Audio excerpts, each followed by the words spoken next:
A wonderful evening yesterday and a dinner. This is yes, I'm eating in this conference without. Maybe you guys should arrange a couple of fasting times so that we control our weights.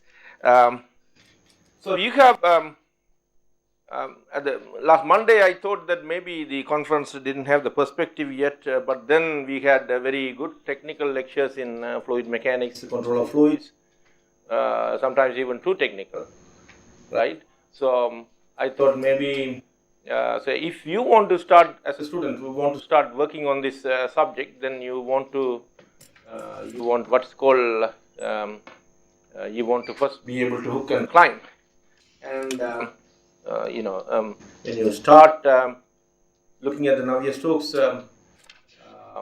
whether you will be able to propel yourself on your own. So hopefully today's tutorial by myself and also later on by Sundar, we will share morning and afternoon. We will help you do that. And so we spoke about Navier-Stokes, we spoke about Euler sometimes, we spoke about compressible. What are the mathematical difficulties and what are the most compelling differences? This is what you perhaps should, I thought maybe take this opportunity to show you the subtleties of Navier-Stokes and Euler and also compressible. So you have the popular Navier-Stokes equation, which is nu is a positive number in compressible Navier-Stokes. And let's say u of x0 is equal to phi x, x in some omega, rn, n is 2 or 3, and let's set u d omega to 0. Stochastics we will come to. Now there's a very famous splitting of this problem.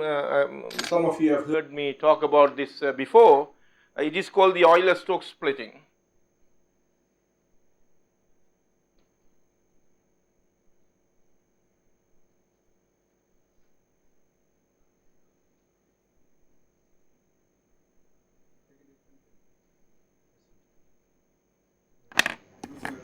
Yeah.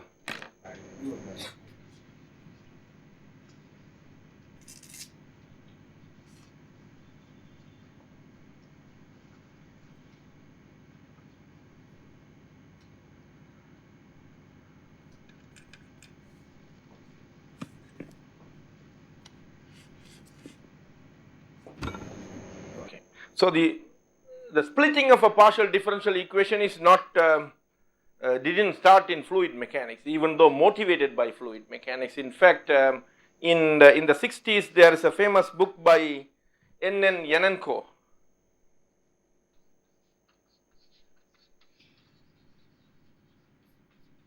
And there's other names like Samarsky. And in the US, Douglas Jr. and so forth. They were very interested in splitting either in dimensions wise or in terms of phenomenon, physical phenomenon, a more complex partial differential equation, so that it can be solved in steps. Then the question is whether it converges. People even argue that philosophy is even old as Sophus-Lee, because Sophus-Lee was interested in splitting nonlinear Lie group into factorizing Lie groups. So we will see some of the flavor of what is this thing we are talking about. So roughly it is like this. Get rid of the names. This comes in. It's called the method of fractional step, and Samarsky is usually attributed along with Jim Douglas, the person who invented what's called the alternating direction method. And it's not working. Yeah? It's working? Huh? It's not working. Yeah. I know okay. I know you will hear me. Just that it's not getting.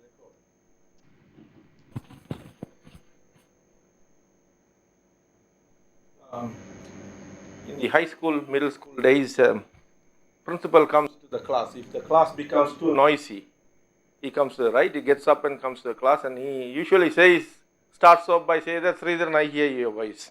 So I think when he hears my voice in his principal's office, he feels like, let's go and deal with this situation. So I know that I am not quiet. So let's look at an ODE. So let's say A1 plus A2 sum times U, right? So the solution, first if you don't worry about this matrix operator, then you exponentiate it. Exponential, so y of t is equal to exponential t A1 plus A2 y of 0. Agree? If A and A1 and A2 are constants. When can you write it as this way?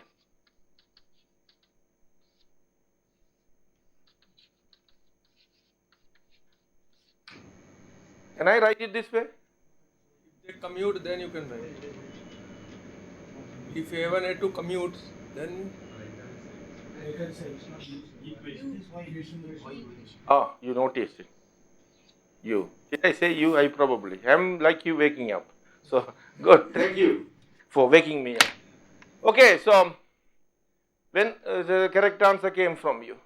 Who said that? Commutativity. Who said the commutativity first? Good. Why it is that? Because when you expand it, there's a place where there is A1, A2 and A2, A1 comes in. And when you multiply it here, it's only come in one direction. So you need this one.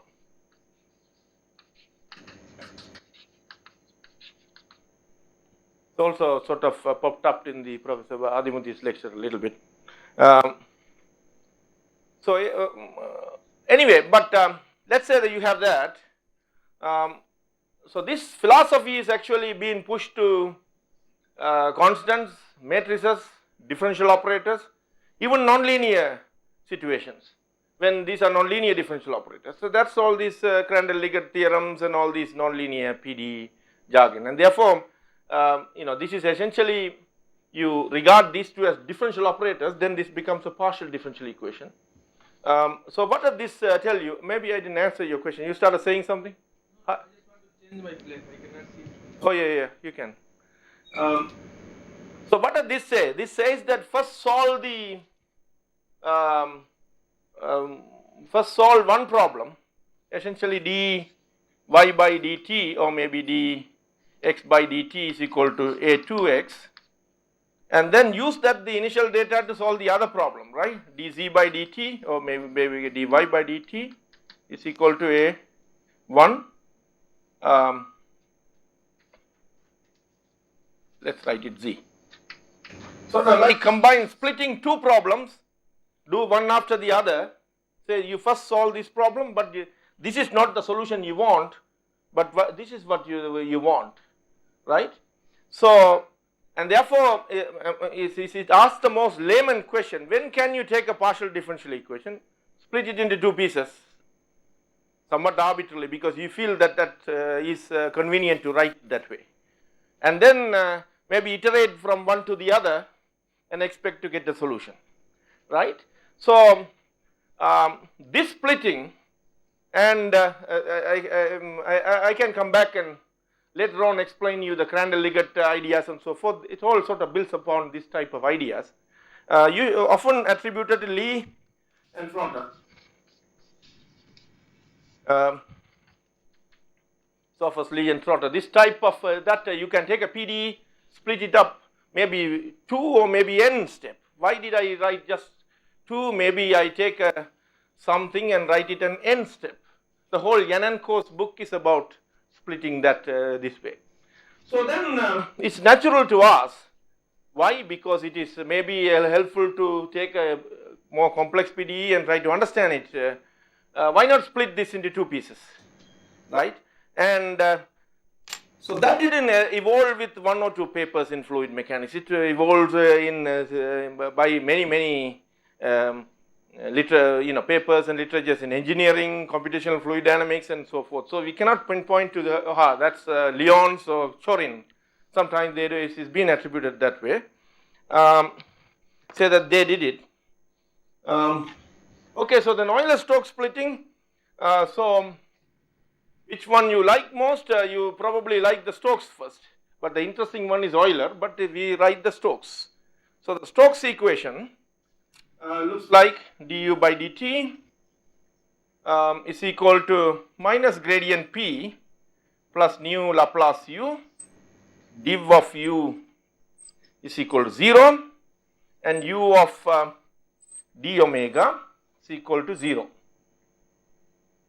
If you want, if it bothers you, we can get rid of this nu by setting it to 1. Okay, do you want me to set it to 1? No? Leave it like that? Okay, leave it like that. So if you won't write it little mu, because this can be confused as a v. It is not a velocity, it's just a constant. And I told you for underwater vehicle submarines, nu is about 10 to the power minus 8, something like that. It's a tiny number, extremely small number. Okay, so that's the Stokes problem. It shares many attributes of the heat equation, and we have it's been pointed out before that this term is because of that term. It's sort of, it has a physical meaning, pressure, but in mathematically, once you write down equation, then you need to talk about mathematics. Mathematically, you have this gradient p and the divergence are connected. And so that's one problem, right? I took this term, and that term. Now I want to write down an evolution equation for that part. That's called the Euler equation.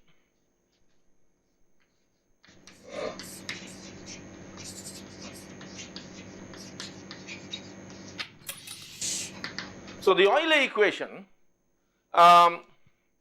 is what? Is du by dt plus u dot gradient u. So this, sorry, u, and I want to retain the divergence free property, right? I haven't finished this part. So divergence free property I want to keep. I want to keep some initial data. So you write, if you don't want to, you already used u there.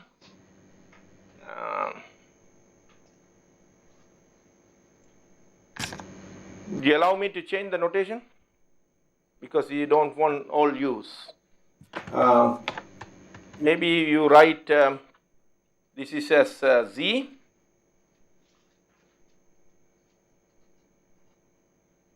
I give you a moment to correct, and you write this as v.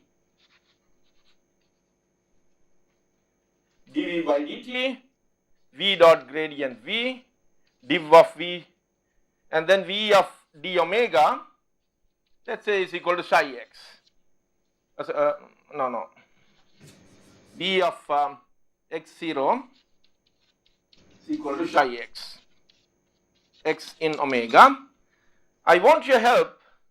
Now, we want to decide what do you want to put on the right hand side here, and we also want to say what do you want to say about the boundary condition. There is two things that need to be completed here. What do you suggest?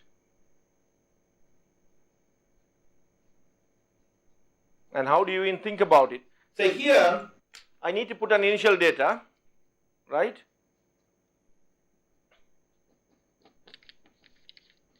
So that is a boundary value problem. You know, what is this problem means? This means that, let's say, movement of tar or some, very thick material, so that this part is negligible, extremely slow movement.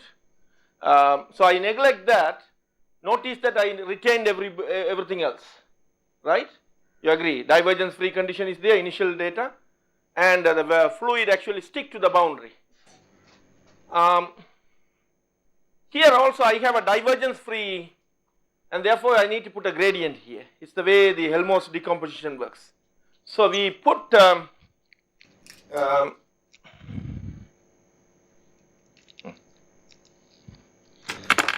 he put a gradient here, he will put another gradient. Why call it P again? Let's call it Q. What is the boundary condition?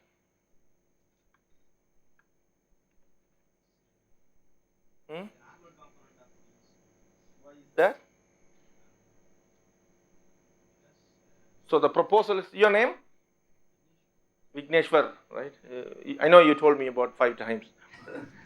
So the proposal is to put the normal velocity to be 0, right? All of a sudden, but that's not the normal velocity of the original problem. That's not the velocity. What does this mean?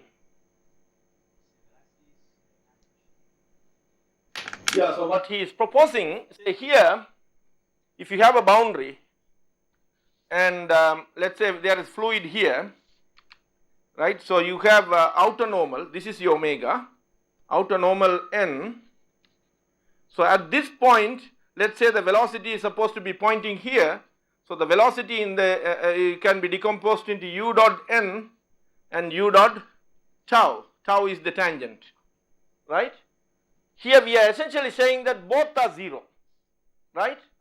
So this means that there is no flow across the boundary and there is no flow tangential to the boundary, right? If this is boundary is a conveyor belt, you know what's a conveyor belt? You don't know? It is just a belt, moved by a roller or something, right? It's just a belt moving, and you think of the air on top of it. What condition it will satisfy?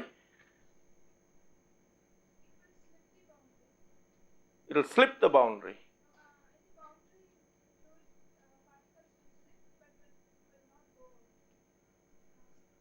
Yeah, so it's a good, actually this is an excellent moment. Why should it slip? Yeah, so I take, let's say you, you have a fluid in a container, right? Maybe the heavy fluid, air looks like maybe it might slip, right? Heavy. And then I move the container in this direction. Non-slip boundary condition means the fluid has to adhere to the boundary, right? So it should go with the, right? It should go with the, because I am invoking a velocity, tangential velocity. But I am not moving the conveyor belt normal to it, and therefore I am not imposing a normal velocity, right? Here, what I said is that at least in this boundary condition, in the original viscous fluid, I don't want to move the boundary. I don't want to inject anything on the fluid or move the, right? And therefore the velocity is 0. So that's the condition I carried here. Then Vigneshwar suggests that I only set the normal velocity to be 0 for the Euler equation, right? So he says that we don't want any fluid velocity in that direction, but we will allow, right? We will allow the fluid to have a velocity relative to the boundary. The boundary is, I am not moving the boundary here, right? So relative to the boundary, the fluid can move, right? We don't know how much it is, but in this, if I set his boundary condition, I just prevent that there is no normal flux or normal push, but I allow for slip, right? So this is sometimes called slip boundary condition or inviscid boundary. What will prevent the slip? Yeah, the friction will first. So, and therefore this is called the viscous boundary condition or US boundary condition.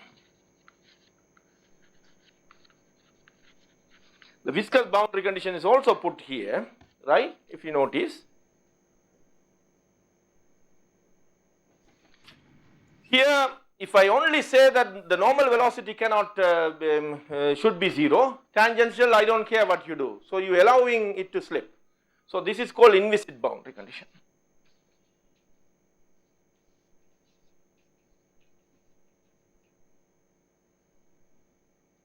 And why did we split it that way?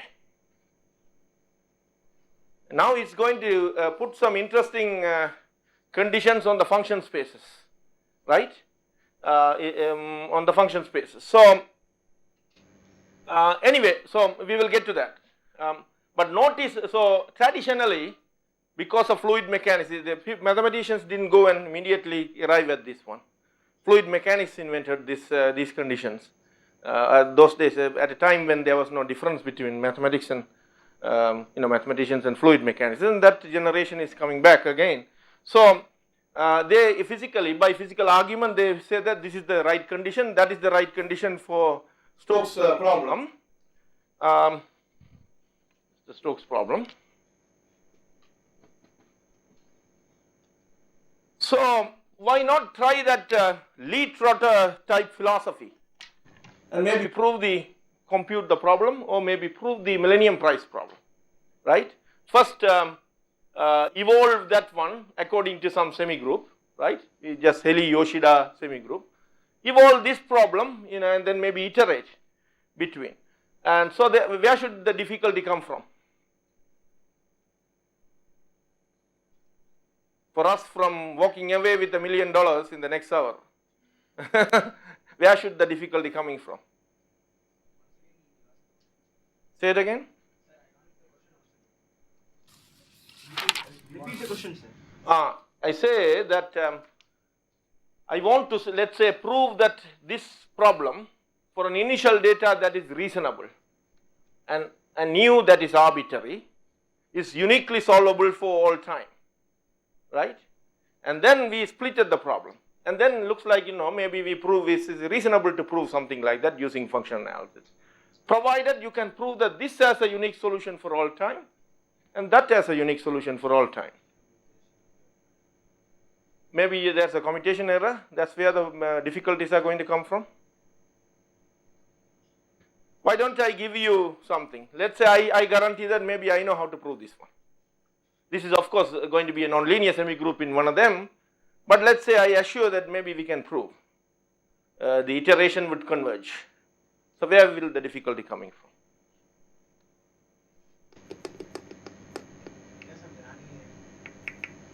Yeah, so the Stokes problem in any dimension has a unique solution for all time, because it looks like a heat equation, but it has some restriction of subspaces. So there's no difficulty there. There's no difficulty there. The whole $1 million is here. It should be here, right? So the unique, and then you will find that the difficulty when going from this Navier-Stokes to that is immediate. Immediately you will find that there's a problem in going to Euler equation. So it's in some sense this is a cleaner equation. I don't have a Laplacian. Maybe why don't we prove this has a global solution, or maybe show that this blows up, right? If it blows up in finite time, this iteration is not going to work, right? Maybe this viscosity is come back and smooth it, but it's not going to work.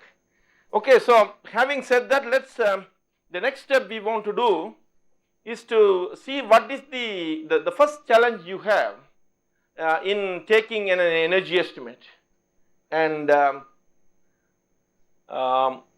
proving. So the first challenge is first step, I should say, is to say what norms are satisfied by this problem. Okay, so let's.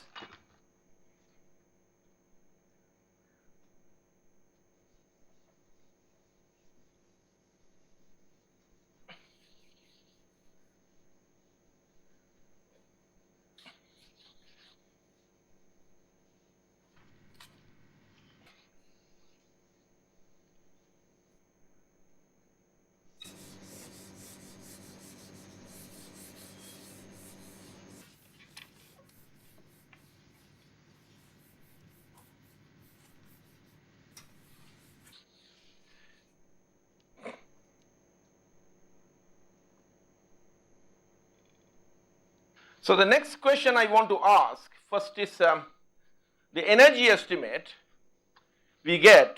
The energy estimate you probably saw several times in the course of this past week.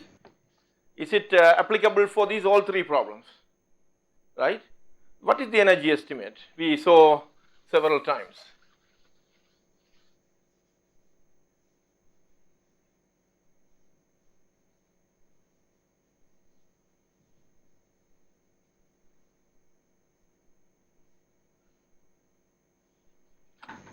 So, the energy estimate for the Navier-Stokes, regardless of the dimension, right, it looks like this. So, the energy estimate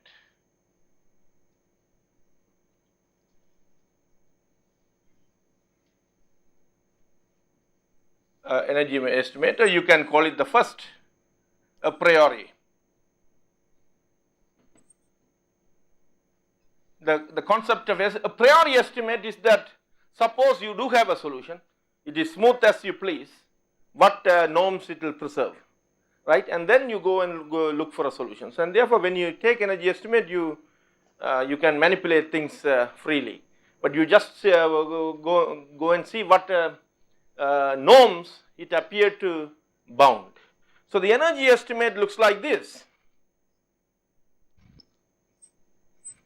Let us say you are dealing with 0 to t, u of dot t, say let us say L2 norm plus, I think there is a 2 nu, I do not need the 2 nu, it is not a big deal, 0 to t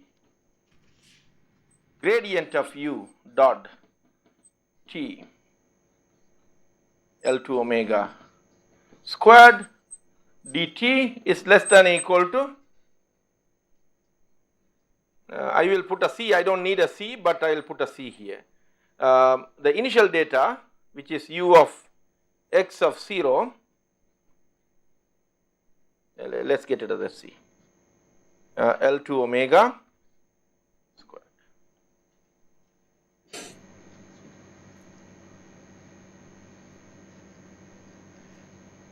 It turns out that when you go to stochastics, only thing difference is, the best theory is just you have an expectation here, an additional term here, but energy estimate. So, the question is this energy estimate satisfied by the Navier-Stokes?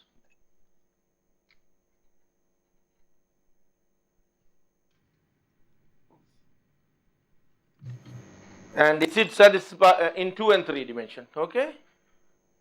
2 and 3D, Euler, Stokes,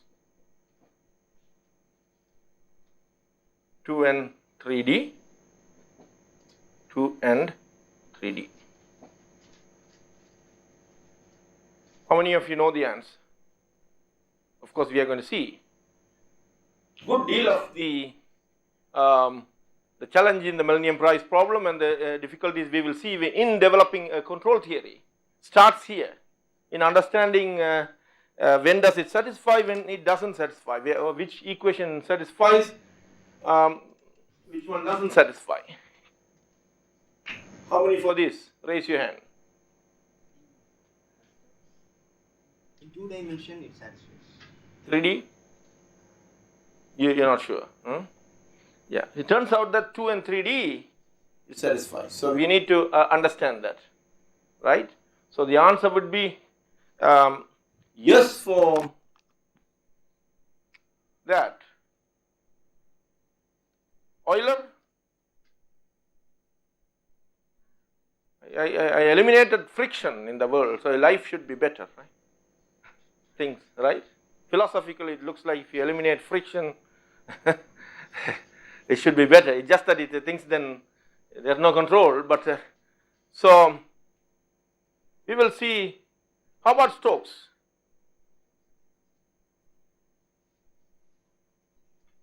Does the Stokes satisfy energy estimate? How many sure? How many unsure?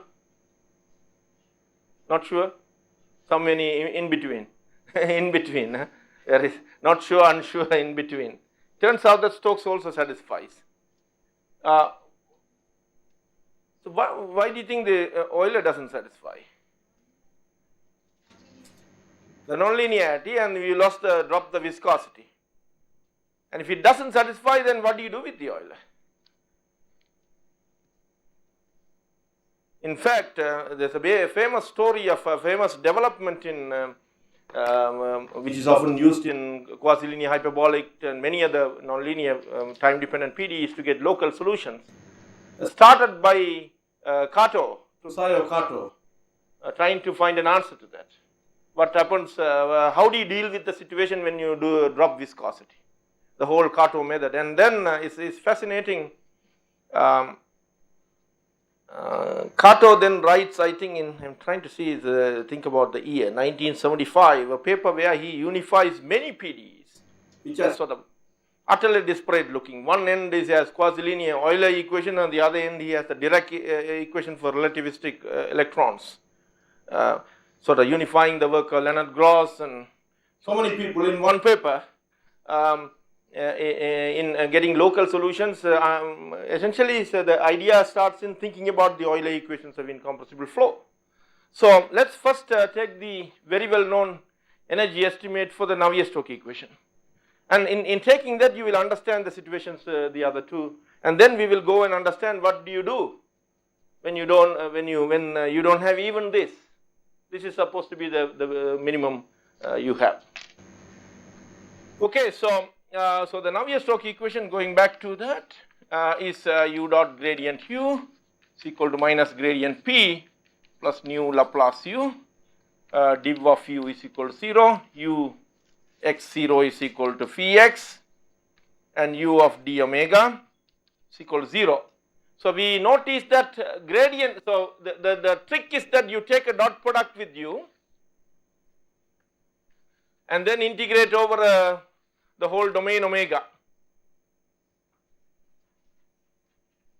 Okay, so that's the trick, and then you integrate by parts. So let's do term by term. So the first term looks like omega ui dui by dt dx. Agreed? Because u dot du by dt means you are dotting over the two vectors. So there is a summation over I. Agreed? I don't want to write the summation over I, but there is a summation over I. So as I told you before during my presentation that the advantage of not writing the sum and also working with tensor is that now you can think of it like a single variable and manipulate. So this is equal to, then you can bring this guy inside and take the d by dt, so bring this guy inside. So this is d by dt ui squared over 2 dx. Omega is independent of the time. I am taking the entire domain which is fixed, not a wobbling domain. So this is half d by dt omega u of xt squared dx, because I have ui squared inside, right?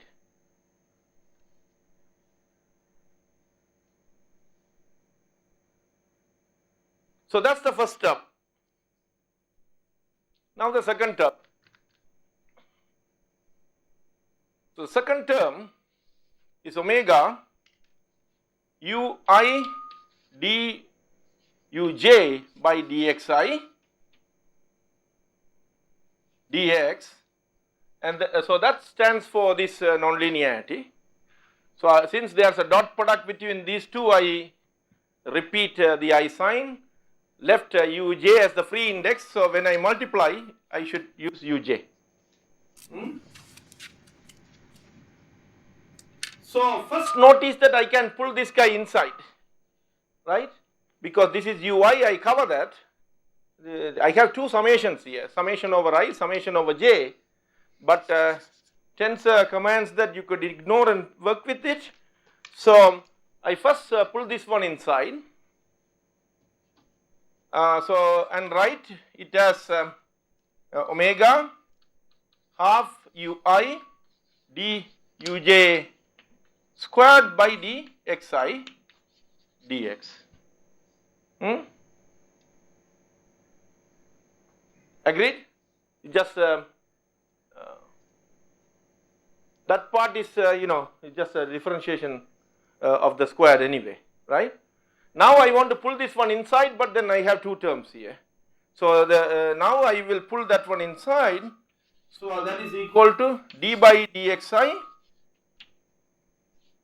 ui uj squared minus uj squared dui by dxi.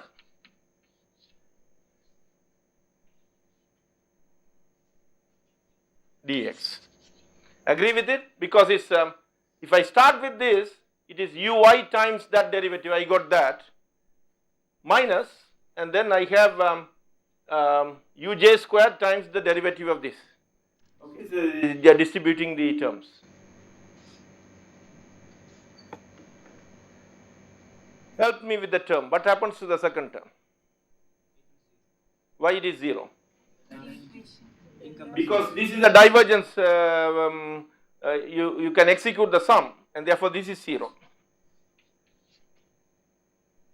So the rest, notice that it's a full divergence. Ignore the fact that you have a factor multiplying here. Did you notice that when you come close to it, there's a what is it called? My voice? Huh? It's not echo. It's the two speakers. I forgot. You guys are not electrical engineers. Yeah, it's something like that. Yeah. Yeah, interference. Yeah. So it is interesting. The acoustic bounces off the. Ignore this one because I have already summed it, right? The rest look like a full divergence. So you can regard this as. Now I proved my case. Okay. So regard that as Fi, right? So it's a full divergence, and therefore I can use divergence theorem, which is the glorified word of integration by parts. So if I use divergence theorem, I can get rid of this term, right? You will remember this. So this became this half of L2 norm squared. You write this one here, half of u squared dx, and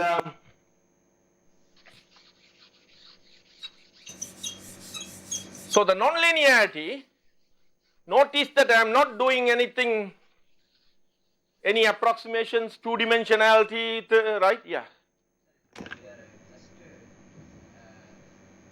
Dot producting with u, right? D by dt is missing. And here we doing that integral over omega u of u dot del u. We can use trilinear form, like. Yeah, but without using trilinear form, right? Yeah, I introduced trilinear form, but I without using trilinear form, right? So it makes it even basic.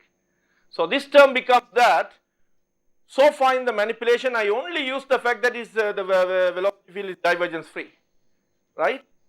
And now this is a complete divergence, dfi by dxi integral, right? So and therefore by divergence theorem it goes to f dot n on the boundary. Help me write that f dot n.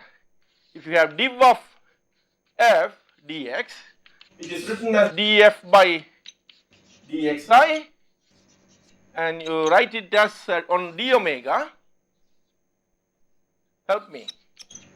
ds is the boundary. What should I write there?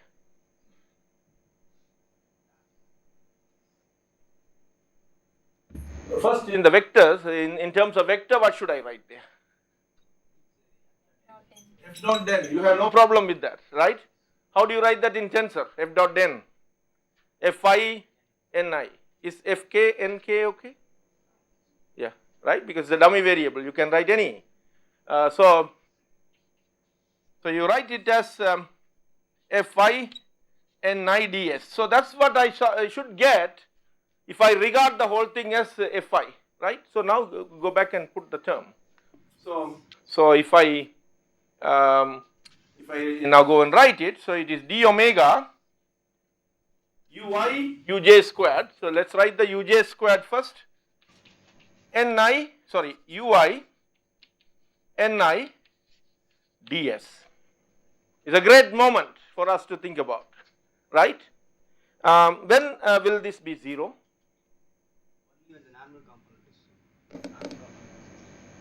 Yeah, on the boundary the normal component is 0, right?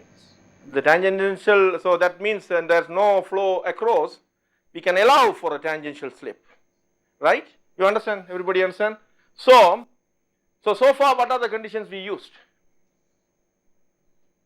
We used divergence free in this monstrous term, this dot u, when you take a dot product with u, the term is 0, and is 0 because the velocity field u is divergence free, and it is adequate to have only the normal velocity to be 0.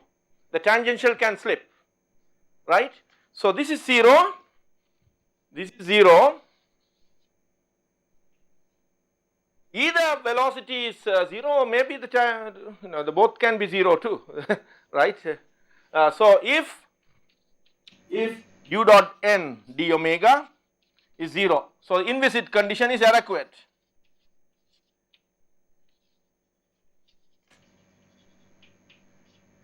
So as long as the velocity is divergence free, right, which we use there, and the normal velocity is 0, tangential it can slip. So the viscosity can be negligible. Those are called ideal fluids. When you study from fluids, the fluids which for which viscosity is negligible called ideal fluids. Yeah. The tangential velocity can slip only when the boundary is moving. Yeah. Boundary doesn't have to move. Oh, if there is no viscosity, let's say if this wall is slippery, very slippery, wouldn't you fall down even if the floor is not moving, as long as you have a velocity, right? So in fact even in a very very fast flying airplanes, you find that only very close to the boundary, extremely thin layer where the whole viscosity takes effect. So just above around here it actually slips. So historically they often use inviscid flow, Euler flow, to calculate the whole flow field, and then they give what is called a boundary layer correction. So the whole boundary layer theory, singular perturbations in mathematics, all this is because very close to the boundary in a thin layer where this viscosity comes to play and the velocity has to stop, or maybe go with when the airplane is moving, the fluid near has to move with the wing. Any other question, right? So we observe that this term doesn't contribute. This term doesn't contribute for the Navier-Stokes. For the Stokes problem it is not there. For the Euler equation also this doesn't contribute. Why? Because Euler equation has this boundary condition, right? Need to remember that very well, because this term, when we just take the energy estimate, this is not going to contribute. So when we go to Euler equation, that's going to create a very interesting situation, and we will see. Okay, so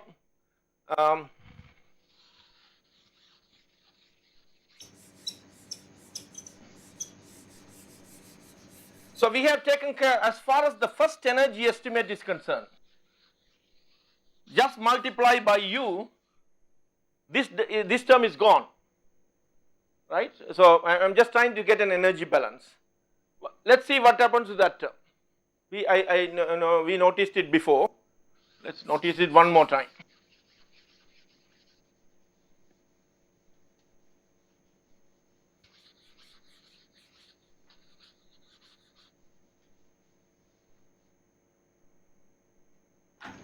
So you have omega u dot gradient p dx. So that's that term, right? U taking dot product with omega dx. Let's write it. I like to convert to tensor and come back, as you have seen me in my earlier lectures. So because I don't trust the vector identities, particularly if it involves curls, and because what happens if it is copied wrong in the appendix of the book you are reading. Right? Tensor is reliable because I can check it. So this is equal to omega ui dp by dxi dx, right? That's the dot product translated to tensors. Now I will take it inside and take it outside, the usual differential equation, differential level distribution or whatever. So it is u I p dxi minus p dy by dxi. Okay, so because this is equal to that, it's just ordinary calculus. Now help me with the terms. You have seen it before, but it's good to see it again. I never get tired of seeing it because in order for us to, so what happened to that term? 0, because it's divergence. How can you handle that term?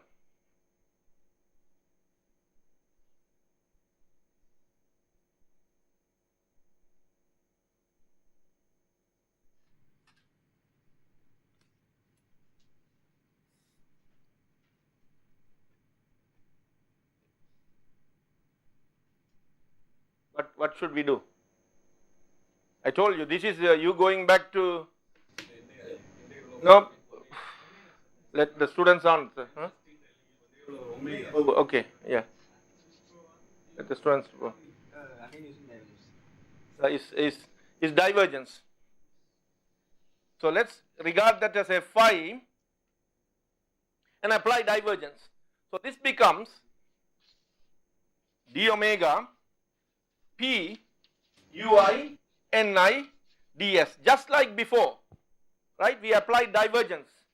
There's a p there, but you can sort of collectively think of it as a vector. What is that equal to? 0, because I have the normal velocity on the body is 0. So what are the two conditions we used? Divergence free and the normal velocity. So it's still the inviscid conditions, right? In arriving at the energy estimate, we only use the inviscid condition. Okay, so that term is 0. So the pressure doesn't contribute, the non-linearity doesn't contribute. So why the million price problem is? What's the big deal about the millennium price problem? You have to see, there should be somewhere else the problem is, right? It looks like all the terms are just, right? It's all going away. All the difficult looking things are going away, so we will see. That's what we are going to see. There was a AIAA lecture by Professor W.R. Sears.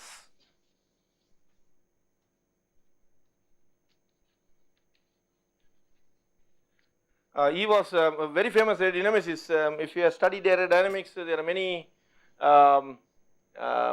fundamental results in aerodynamics, like Sears one common profile and so forth. He was my advisor's advisor, and there's this lecture by him called the baleful influence of boundary layer. He was talking about the boundary layer, and he talks about different hierarchy of fluid mechanics. And at any level of hierarchy, you encounter some singularity, something strange. He says that the next level of sophistication that triggers, there's something interesting going on. We should see at this level there is something funny going on. Otherwise, it looks too easy, right? So it is not worth it. So anyway, we got rid of that term. We take this term. So forget the nu. That is a number. It comes out Laplacian u dot u dx. So by now you have started almost loving tensors, so you need to help me write this term in terms of a tensor language, right? Cartesian tensors. What is it? So it is omega. So first let's write out the Laplacian. So we can use I, j, if we want maybe we write k. So d squared over d, even let's put a k. So we have been using I too many times. So that takes care of Laplacian, right? Because that essentially this means that it is d xk, d xk, and therefore you sum the diagonal, right? So this takes care of the Laplacian. Times u, maybe you put what, I, okay? Because that's a vector. And therefore this, now, so that's the, I is the free index here. And therefore this has to be u of I dx. That looks a little bit more scary than what we dealt with so far, right? So let's see. So only trick we used is this divergence theorem, or maybe just integration by parts. So we will try to do something like this here. So it is omega. So I am going to, there are two of these derivatives, so I am going to keep one of them. I told you that it is advantages of being a tensor is that you just work it like just an ordinary derivative. Ignore the indices, it's not, so you write it as dui by dxk. I want to write it this way, times ui dx.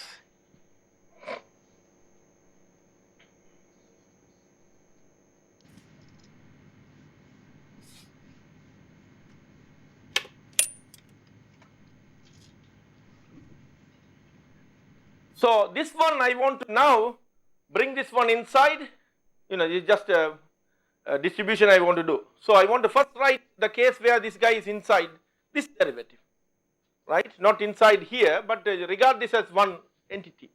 So this is, if I write it, everybody can see it here in this line. So this is omega d by dxk, ui is inside, so ui dui by dxk,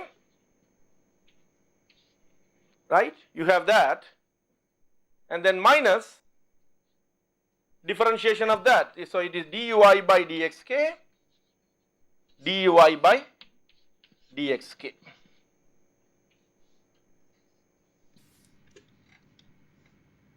Right, if you just go in and now differentiate it, you can get it back. You notice that if you differentiate it, you get this times the second derivative of that is this term, and then differential of that times the differential of that, which is this guy. So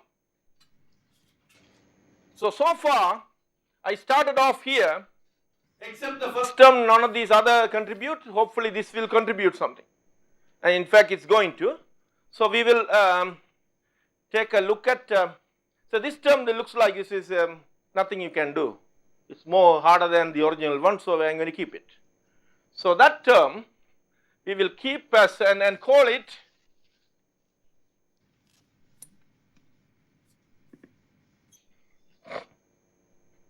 notice that this is gradient u and that is gradient u, and you are summing over k and summing over I, so usually the notation is gradient q dot gradient u. So we observe that, I get rid of this. So this term contributes to minus omega nu gradient u squared dx. Agreed? That one, the second term. Oh no, this term. This is still there. I just put this one here because that's the term I started off, Laplacian. Everybody agree?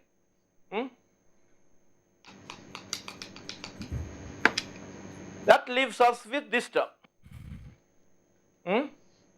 This term, what can I do?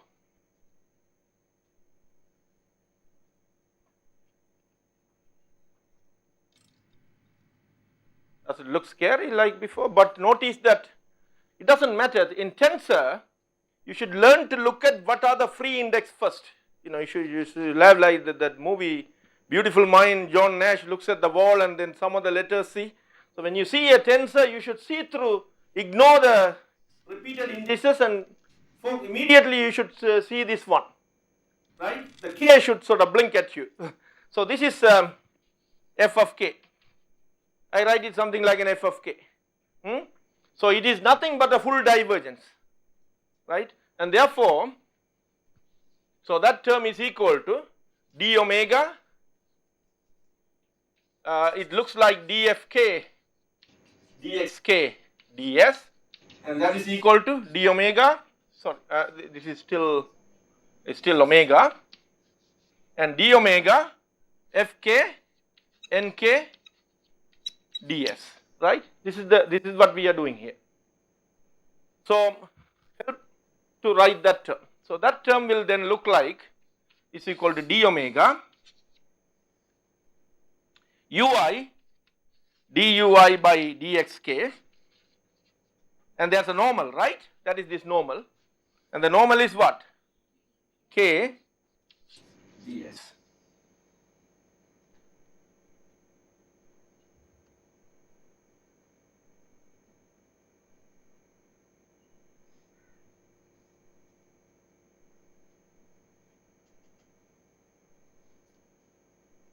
We, the way I applied the divergence, I want to somehow make this term to 0, right, because that is why I brought it to the boundary.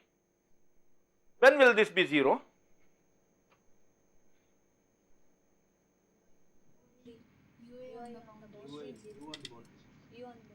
U on the boundary should be 0. How about normal?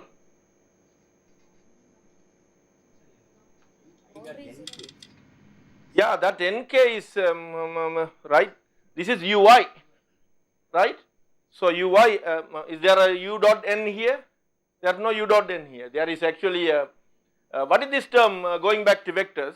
I didn't mean to torture you with even tensor and vector, but what do you do? This is essentially normal derivative, right, in the direction of, of the gradient. So that is, we didn't prescribe any such boundary condition.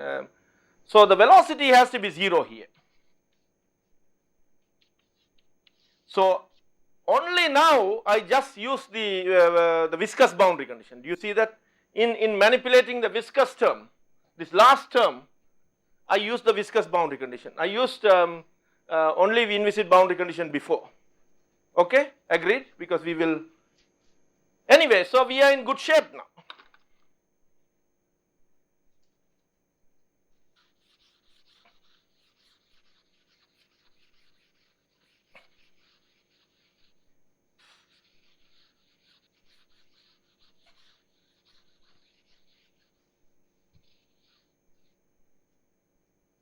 So that term is gone.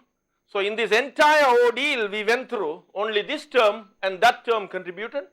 This term becomes a time derivative of the L2 norm, and that term is simply the gradient integral, right. So let us write it out, and you see that the famous and scary energy estimate just comes by one integration by parts, right, one multiplication, and this integration by parts we wrote down. Okay, so let us give some notation so that it is easy now, otherwise I have too many integrals. So let us call this one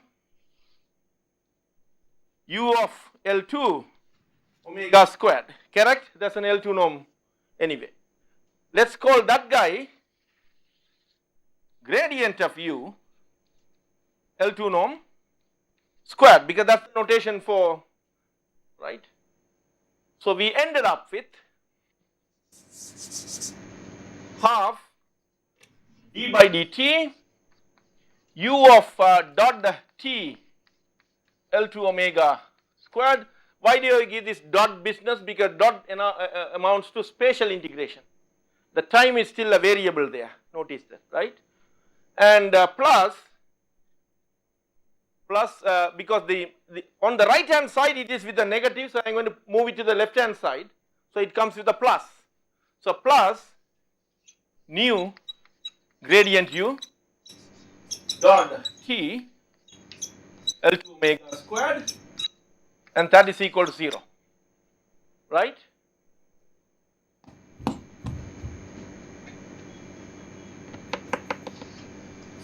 So you now integrate in time, immediately get the plus 2 nu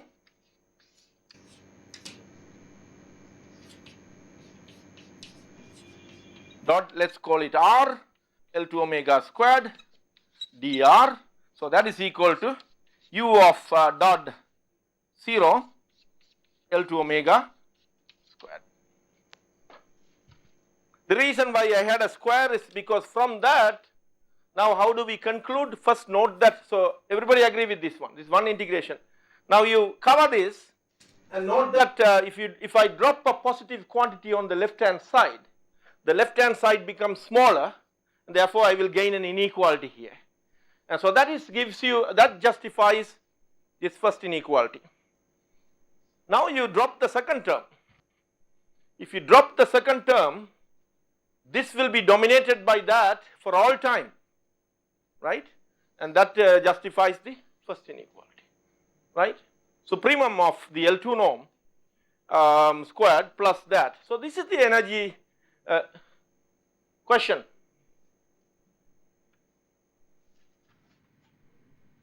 No, you don't immediately shut off your mind, you can ask, maybe I want to get into that conversation, is okay, agree? Okay. So, everybody agreed with the energy estimate, right?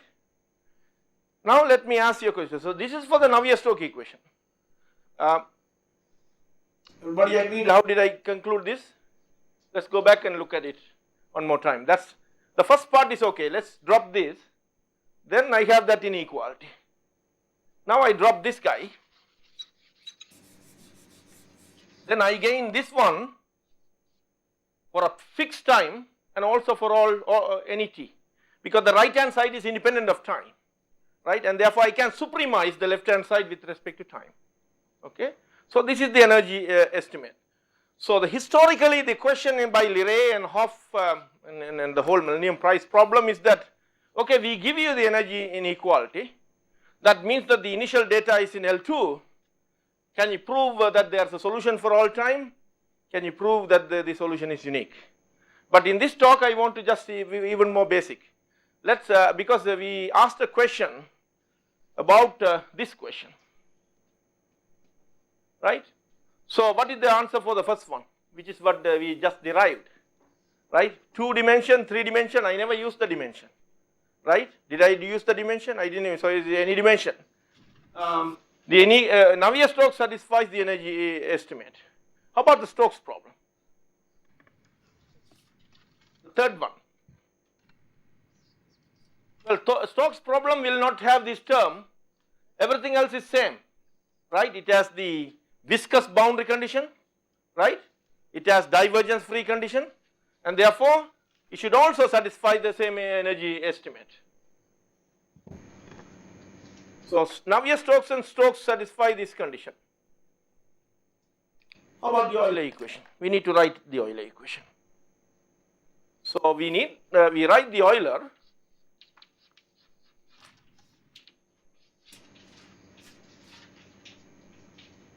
I wrote it with V maybe, V dot gradient V is equal to minus gradient P, Q or whatever I wrote down, div of V is equal to 0, V dot N d omega is equal to 0, V x 0 is equal to some psi x.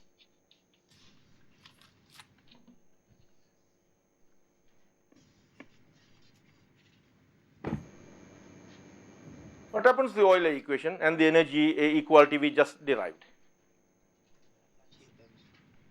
So, let us go back and think about it.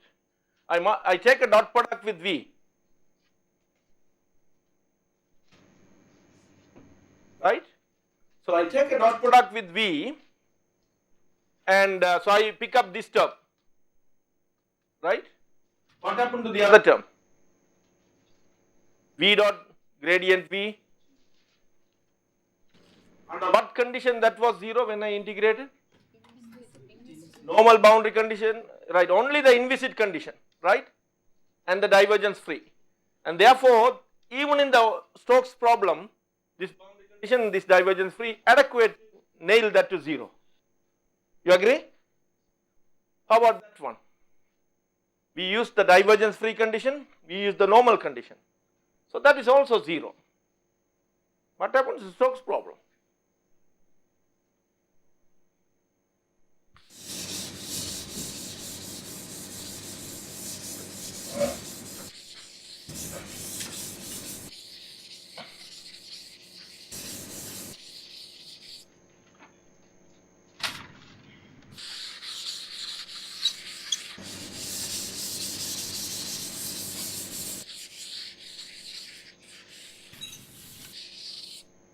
So, the Stokes problem, so help me with the energy estimate we are going to have.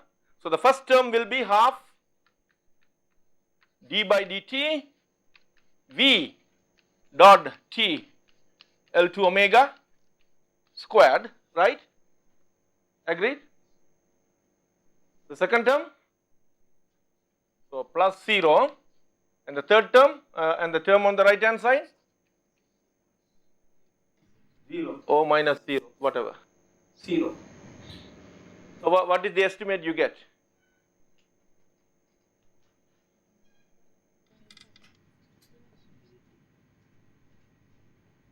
Just integrate it.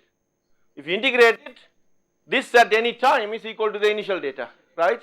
So you get u dot t L2 omega squared is equal to u, so v, v, v is equal to v dot 0 L2 omega. I don't have to put the square, I just put this. So this is for Euler equation.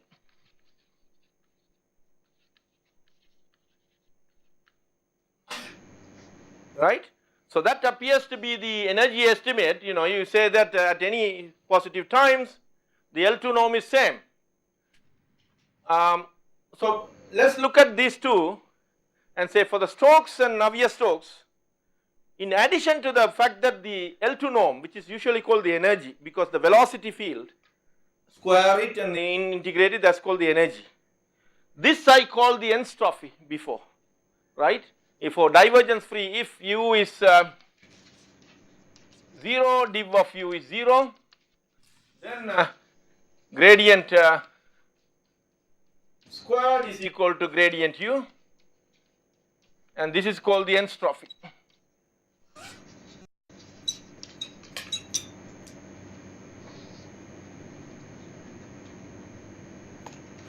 Okay, so that is this term, you know, it gives you a sort of like a first order derivative is an estimate in addition to the energy. The entropy is like if you, when you look at the velocity field, the distortions you see in the velocity field, because after all you are taking the gradient, and a norm is a gauge on how much you know, overall gradient or velocity curve, these things you have. In fact, so in a very layman terms, these type of norms measure how much turbulence you have in the flow field. This is what how distorted the velocity field look like. So the viscous Navier-Stokes and the Stokes not only give you a L2 estimate, but it also give you the integral of the entropy is finite. The moment you go to Euler, you lost this term, right? Do you see that you lost this term? And so the energy estimate doesn't give you enough thing to work with. You can try to get an H1 estimate. Then you are taking the first step towards the Millennium Prize problem. Try to get an Euler H1 estimate for the Euler equation. Okay, so let's do one more. Maybe in the remaining time I give you, I wanted to use this these two talks to give an introduction to the two books I read a lot to learn Navier-Stokes theory over the years. So let's talk, so the remaining 10 minutes I will talk a little bit, and then in the afternoon maybe we can do, I had a number of things in mind. I can give you an idea of what happens to the Euler equation, the solvability, or maybe I can give you the solvability for the compressible flow, or maybe we can do Ito formula for the stochastic Navier-Stokes, or maybe derive the Navier-Stokes from Boltzmann. There are a lot of things we can do. We discuss a little bit. But I want to, in the remaining 10-15 minutes, I want to talk about how I learned Navier-Stokes. Of course, I already knew fluid mechanics starting off in the early 80s when I started looking at the rigorous theory of fluid mechanics. It's not that I haven't seen various aspects of it before. For a long time, the most classic book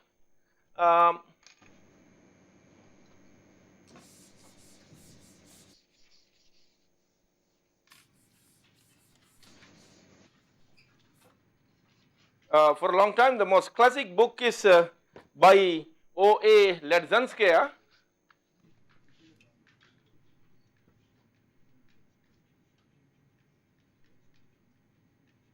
O.A. Ledzinskaya, this is 1969. Even now this is has to be regarded as the best book because it has unbounded domains and it has hydrodynamic potentials. It has new equations to Navier-Stokes and also is understandable, and it's written by the biggest mathematician in the field in the last century. So enough reason to. So it's the title of the book is the mathematical theory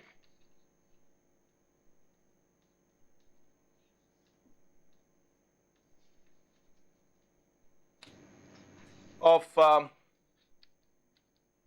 viscous incompressible flow.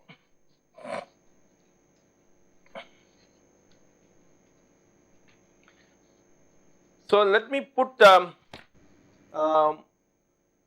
make some remarks, historical remarks on how the Navier-Stokes theory came about. After all, the control and stochastics builds upon that. So in the 1930s, 33, 35, in that range, you need to check, is Jean Leray wrote a thesis in which he essentially laid the modern foundation for rigorous treatment of Navier-Stokes. There was Oddquist before, and there was Lichtenstein, and there are a few people before have studied various aspects of rigorous theory and Navier-Stokes, studied problems and so forth, rather deep results. But Leray sort of set the stage by writing very long thesis and developed the Leray-Schauder theory. It came out of proving steady state solutions and so forth. And I'm just debating, I also feel like talking a little bit about the steady state solution. We will see, maybe this afternoon we'll talk about the steady solution and 1951, there's a paper by Hoff in the 1941 also. There is a different story. So he, Eberhard Hoff, so he uses more variational methods.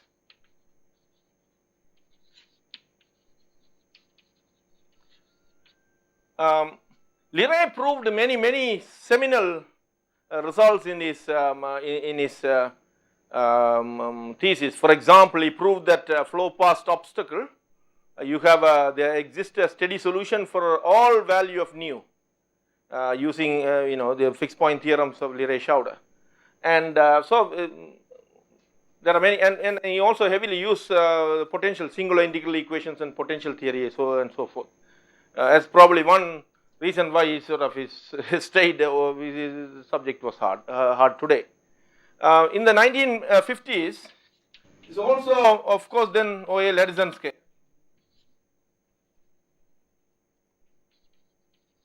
Ledzinskaya used a variety of initial data. So the energy estimate we derived is essentially should be attributed to Hoff, who built the weak solutions from that. And we will see more of these their contributions maybe in the next lecture. So Ledzinskaya's first this book, the first edition was in 1963, where she sort of collected most of the mathematical work and put it in there, and it remained as a sort of on the side of fluid mechanics, mainstream fluid mechanics, still into asymptotic analysis, singular perturbations, matched asymptotic expansion, and things like that. They were more interested in showing that the boundary layer region and the outer region, or maybe in the wake region, various asymptotics match.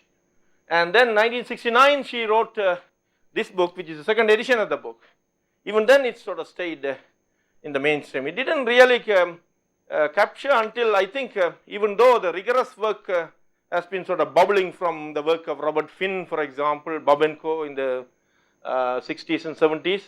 But there was one book, as I recall, sort of came, which was very, very decisive, which was the book in 1976 it is appeared, but it's sort of 70s, 1980, by Roger Thiruvananthapuram, the book called Navier-Stokes equation.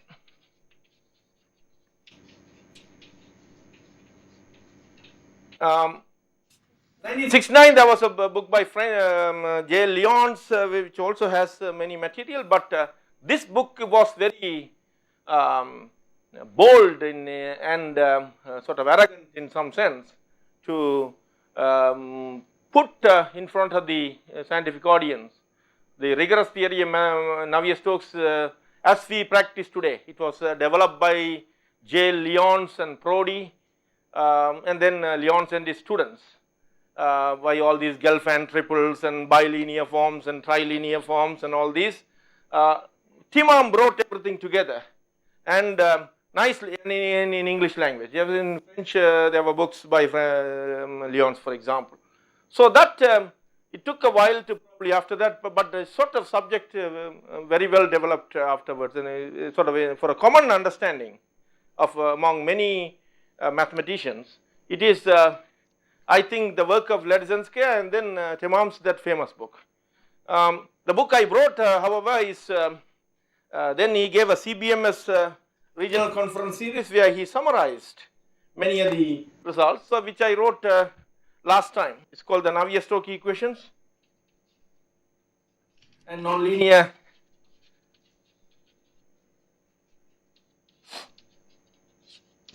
analysis.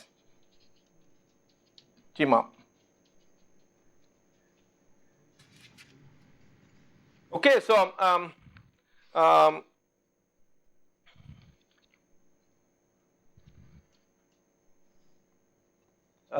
let's take a couple of minutes to talk about the steady solution.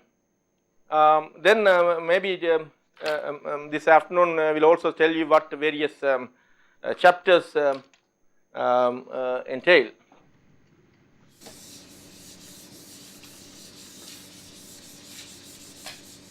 So just a quick remark, so a brief remark.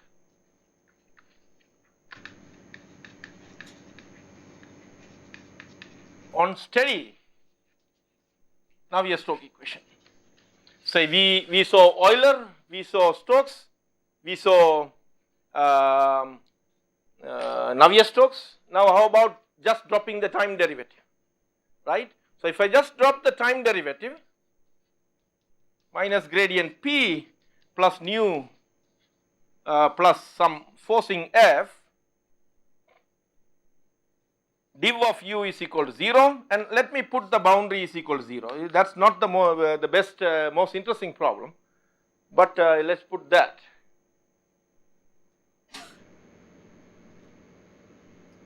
So in the function space, this looks like the equilibrium points of the solution. So Leray already considered this problem in 1930s.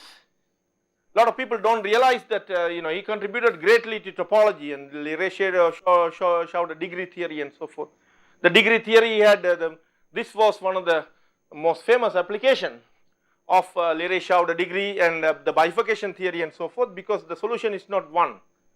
Depending on if the nu becomes smaller, remember we say the interesting limit is when nu becomes smaller and smaller, you have multiple solutions. So in Germany, for example, Kirchner and I think the other name is, he'll come to me, I'll tell you some German contribution to really bring degree theory to this and actually tracking the branches of the solution. So Leray actually already proved in 30s that a flow past obstacle, just a aerodynamic problem, for all value of nu, this has a solution gradient u L2 omega is less than suitable norm of f. I will explain what suitable norm of f. This is easy to prove because when I hit by u, this term goes away, that term goes away. We integrated by parts to get that term. Remember? So the right hand side I just have to use some Schwarz inequality to estimate. So this estimate obviously there are some constant that depends on nu, but this estimate tells you that unconditionally, no geometry, no dimension, this estimate should hold for this problem, because we just proved, right? The right hand side will get f dot u dx, apply Schwarz inequality, or maybe you know, you have to use a duality pairing so that you can get this one. So there is a little bit of trick involved, so that you get it like this, and then one of this will cancel one of the gradient and you get that. So it's essentially one step. So so what Leray observed, and he told us close to 100 years ago, is that for all value of nu, there is a solution, steady solution to the Navier-Stokes in 2 and 3 dimension. This is how people visualize in the professional realm how the turbulence develop. So for all value of nu, you have a steady solution. But for time dependent perturbation, those steady solutions begin to lose stability. And then, later on, when nu becomes really small, none of these steady solutions are stable, and you see maybe turbulent phenomena or periodic phenomena and things like that. So what you see in ordinary differential equation, qualitative theory, fixed points, state spaces, bifurcation, limit cycles, right? All of it also applies here, just that the evolution takes place in some Sobolev space or Banach space. Okay? So this is very compelling theorem. The result is that this defines some nonlinear map between u, p and f, and for all parameters of nu, you like to show that this has a fixed point by sort of making this one an iteration. So it tells you how the initial motives of you know, the whole topological fixed point theory and all these things you study were motivated by fluid mechanics. And anyway, so that's enough tutorial this morning. I hope it's at the level where you can follow, right? Take a break. You can take a break and then you can listen to the process.